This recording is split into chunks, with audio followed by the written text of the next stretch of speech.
Mga guys, mga idol, so tayo po ilalakad na naman. Siyempre, hinihintay ko itong pag high tide kasi pupunta tayo doon mga guys sa sa pinagtumpukan ko na na kahoy na panggatong na tuyo. Kaso nga lang medyo may kalaliman, pero medyo ingat-ingat lang. Siyempre baka mabitawan natin yung ating cellphone, baka mangyari na magloko-loko na naman to siya. Siyempre ito nga, nagsasalita na lang tayo na hindi aktual na pagsasalita dahil nga medyo nagaloko na yung cellphone natin.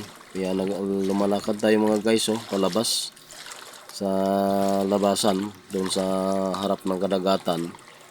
Kung mapapansin ninyo mamaya doon sa pinakadulo, doon yung pinagtumpukan nating tuyo na kahoy na pagatpat na panggatong natin. Kaso nga lang, siyempre hindi na tayo pwede makapag-video doon kay mahirap na, mga hanggang baywang siguro sa palagay ko ang tubig. Kaya dito tayo mga guys, malapit na tayo, gabang-gabang na tayo palabas, medyo palabas na tayo. Yan mga guys, yan. So kung naalala yung napansin nyo na pinaangat natin yung camera natin pataas kasi mukhang uulan naman mga idol.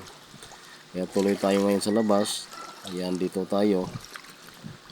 Ayan, ito yung pinaka-puzzle dito mga guys, pinaka-puzzle na buhangin. Ayan, dito tayo, so tayo sa sa puno, Ayan. So patuloy pa rin tayo samantalang na nagpa-high tide pa. Medyo palaki pa ang tubig mga guys, Ayan, dito tayo magsuot sa puno na to. Ayan mga guys, kung maririnig ninyo, abot pa ang kahol ng aso dito sa labasan, Talagang araw, gabi nagkakahol yan kasi nakatali pala, Nakatali pala, pinagtalian nila yung hayop nila, Kaya pick up sa ating pagbibideo. Kaya kung mapansin nyo mga guys, yan yung mga alon, yan. Pero pinakamataas na buhangin yan dito mga guys, Kung bakit tayo pumunta dito sa mga sanga na to, yan, pinofocus natin yung camera natin dito kasi mga tuyo na pagatpat ito mga guys. At isa rin ito na naisip ko na kinabukasan baka isa din ito na kunin natin, Sayang pa to, Talagang panggatong ito, So bukas pag may time, balikan ko ito bago tumpukin na naman at ikamada para kukunin. Pero ngayon, bali naka-schedule tayo doon sa medyo may kalayuan. Ayan mga idol. Ayan, ito yung lobid natin, itatali. Kung mapansin niyo yung luka natin, luka ang tawag sa amin yung plastic na yan, paglagyan natin ng cellphone natin. Kaya naisip ko na hindi na siguro matutuloy yung pagbibideo natin hanggang doon. Yan, doon, yan.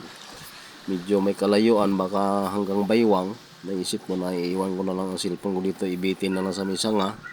At yan mga idol ang pinaglagyan natin ng cellphone, yung luka na sinasabi ko na yari sa litruhan na plastic na 1.5.